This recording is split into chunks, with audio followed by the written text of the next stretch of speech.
It feels like that line has a fine print next to it. Liberty and justice for all, until the rights of another human being are not protected the way yours are. Liberty and justice for all, until another human being is denied the justice you would expect for yourself.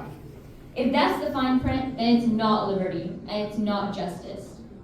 I'm standing here today because of the ongoing attacks on innocent civilians in Pakistan, people who are simply standing up for justice. They have been met with ruthless cruelty.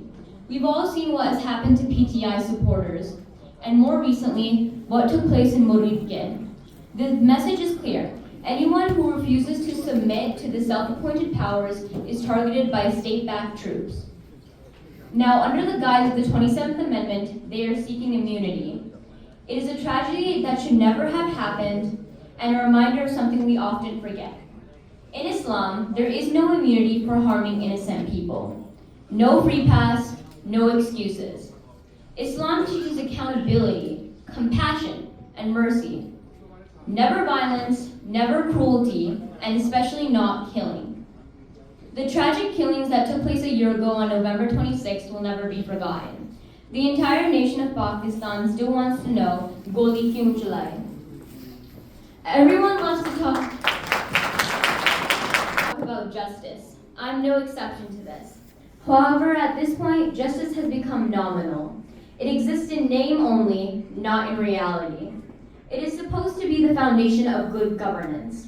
A government that fails to uphold justice for its people stops being a government and becomes merely a system of corruption and power. When leaders, courts, and institutions protect the dignity, rights, and safety of all citizens, society thrives. But when justice is selective, conditional, and political, it creates anger, division, and a nation where people begin to lose trust in the very system that was meant to protect them. Even Imran Khan once said, "A nation cannot be great without justice." Not half justice, not selective justice, justice for everyone. And that standard still hasn't been met. Now, justice doesn't only live in speeches. It lives in movements and the people who refuse to sit down when things go wrong. Just look at the PTI movement. Millions of ordinary people who stood in the streets, not because it was safe or easy, but because they believed Pakistan deserved better. PTI isn't just a political party anymore.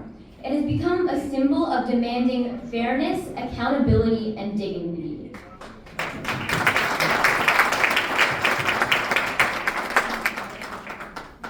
Their struggle shows that when people truly stand up, those in power have no choice but to listen. Imran Khan began his political journey alone and struggled for years before the PTI rose with public support. In elections such as the ones in 2013, 2018, and 2024, manipulation repeatedly blocked the PTI despite widespread support. Ladies and gentlemen, this is not democracy. This is not politics. This is robbery.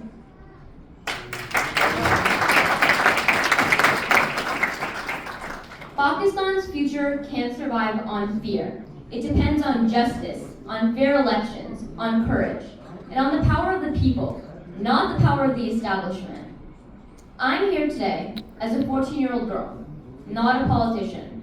As the daughter of Pakistani immigrants, I have grown up watching a love carried across oceans, a love that deserves to see Pakistan live up to its promise. We deserve a world where human life actually matters, a world where beliefs don't make you a target, a world where liberty and justice for all isn't just something we mumble in class, it's something we live. The precious lives lost in those attacks deserve that world. We deserve that world. And we can't stop demanding it until it exists. So today, let's raise our voices, not in hate, but in courage. Not in division, but in truth. Because justice begins when ordinary people decide that injustice is no longer acceptable. If the pledge we say every day isn't true yet, then it's on us to make it true. We can't bring back the lives lost in Pakistan. But we can refuse silence. We can refuse excuses. We can demand a world where liberty and justice for all is not a slogan, it is a reality. And if the world won't change on its own, then we will force it, we will push it, and we will shake it. Because justice doesn't happen when we whisper, it happens when we speak up. For the people who think fighting is pointless and fruitless, just know that human perseverance against those who oppose justice has built every single human right that we have today. Individuals have fought, screamed, and refused to calm down until change happened. If nobody was loud about injustice, we would still all be living under cruelty like it is normal. Never let cowards say you are being too loud, too stubborn, or too ambitious. Never let cowards shame you for trying to fight the system. Those who are afraid of failing aren't aware that not trying is the greatest failure of them all. It'll never be as easy as you hope, but you'll find it is rarely as hard as you fear. Allah would not place a dream this big in our hearts if it were not achievable. Questioning people in power is not wrong, it is how change is made. Just because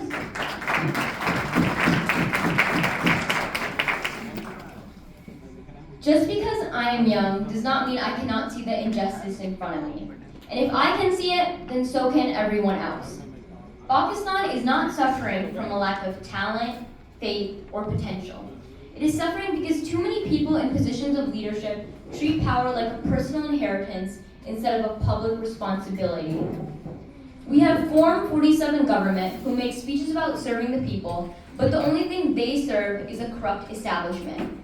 They do not represent the people. Instead of protecting the law, they bend it, twist it, and sell it to the highest bidder. They want loyalty, not accountability. Silence, not justice. They put the word politician to shame. They put shame on themselves, their families, and everyone who supports them. They have failed countless innocent people in Pakistan, and they have failed us. However, in failure comes opportunity. Opportunity to change, to grow and reshape Pakistan, starting with cutting out the corruption and freeing our rightful Prime Minister. Pakistan deserves that future. We deserve that future, and we will not stop until we achieve it.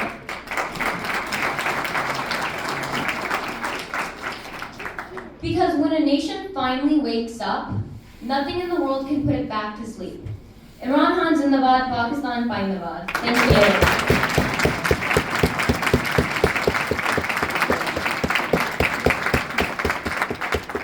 you. Good job, Arthur.